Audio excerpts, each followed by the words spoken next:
大家好，我是小青。大碗里放入200克面粉、2个发酵粉、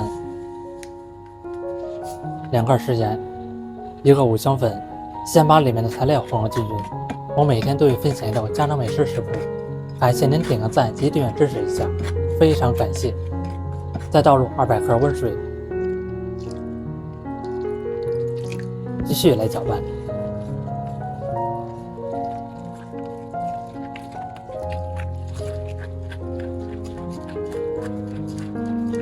一直搅拌到粘稠一点的面糊就行，放一旁发面30分钟。准备把小葱切到头花，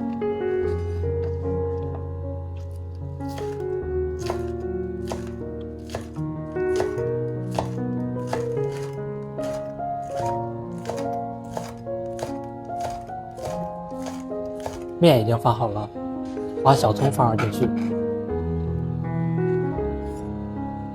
再倒入一点食用油，来把食材都混合均匀。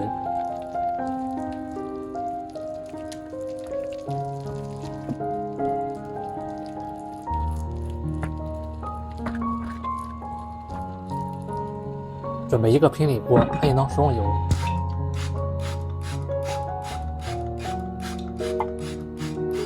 再倒入面糊，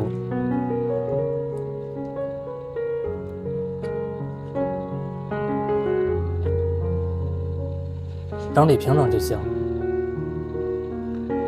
再撒一层芝麻更好吃。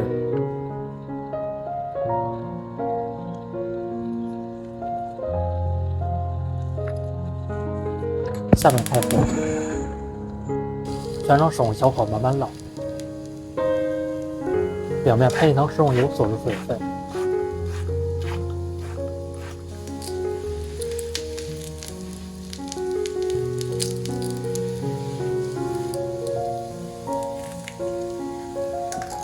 一面烙到金黄，再翻一个面。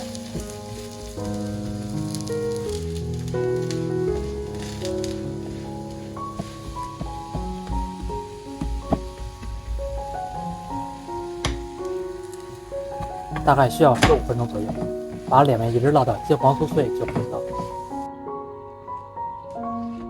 听一下，非常的酥脆。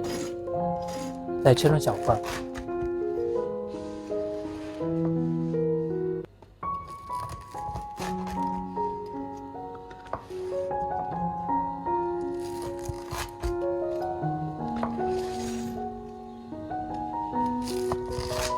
这么一道葱香饼就做好了。